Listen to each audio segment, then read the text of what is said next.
Hello everyone. Today I'll explain to you a poem by John Milton. The title of the poem is On His Blindness. Let's have some short notes about the poet.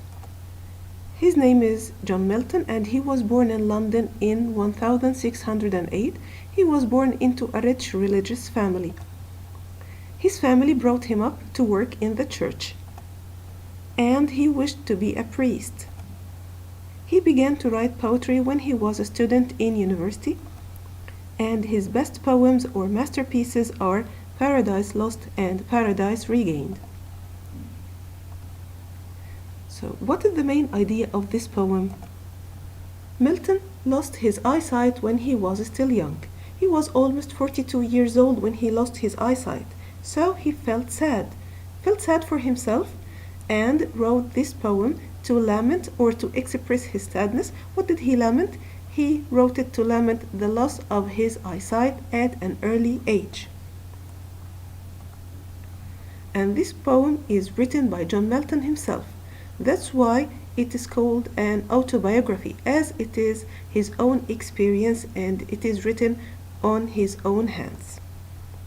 Milton went blind working for the English government, as the new republic was beginning at that time, and this republic didn't last for long. But John Milton's service to the government often required him to stay up late reading and writing. He did this using a faint candlelight, and this caused him to lose his eyesight. It was so hard for a gifted man like him to live in such darkness, and in this poem he shows his sadness, asking God why he was given such bad luck.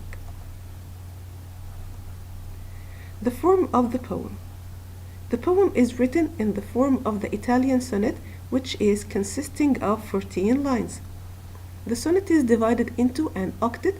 The octet is 8 lines and a sestet, and the sestet is always 6 lines. In the octet, there is always a question, and the answer for it is provided in the sestet. So, if I ask you a question, which is more important, the octet or the sestet? The answer simply is the sestet, as it's more important than the octet because it provides the answer to the question asked in the octet.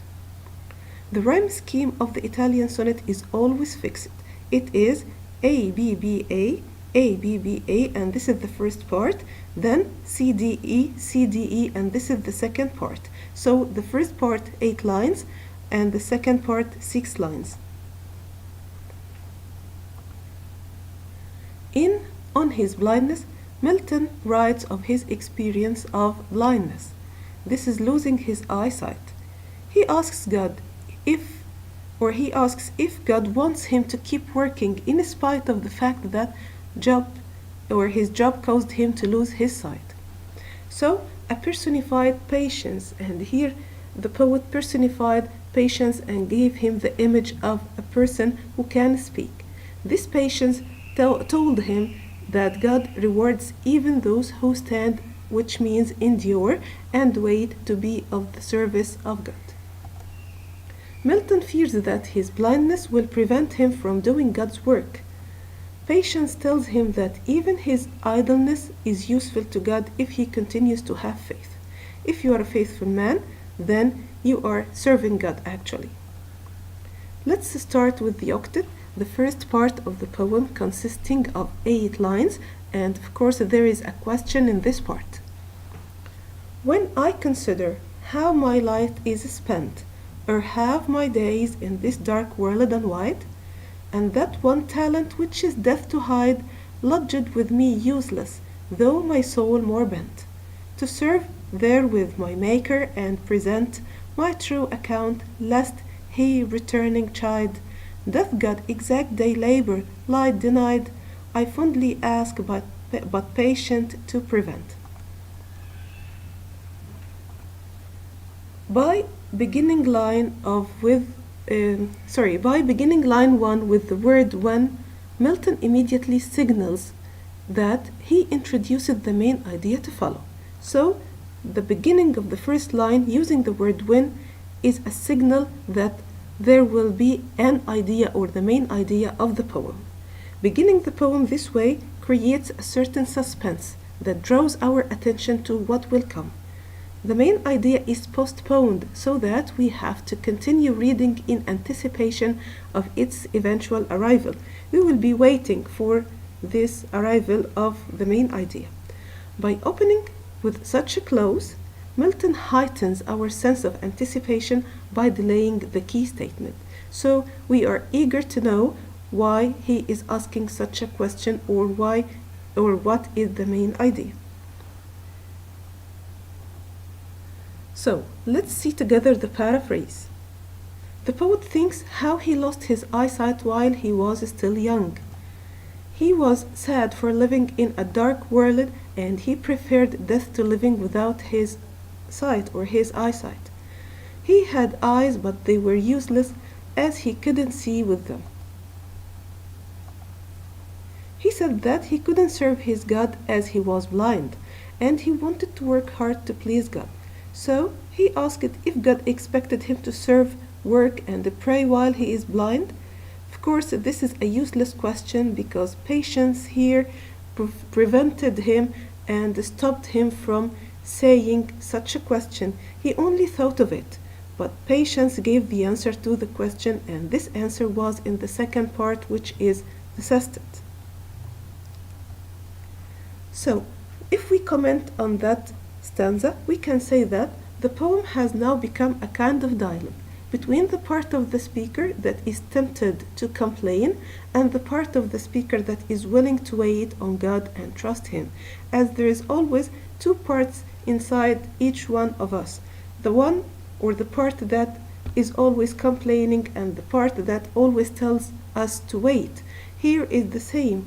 Within the same poet, there are two people, the one who asked the question and the one who tells him just to wait and be patient. Here, patience is a key word. So, the poet is tempted to complain, and the part of the speaker, or the other part inside him, which is or that is willing to wait on God and trust Him to do what is good and right. Here, patience prevents him from asking such a question and emphasizes that patience is the best solution for his problem.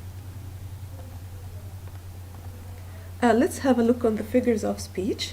We have alliteration, the word world and wide, days and dark, my and maker, me, my and more, labor and light, does, day and denied, patience, prevent, and the importance of the alliteration is that the repetition of the same sound gives a music that appeals our sense of hearing.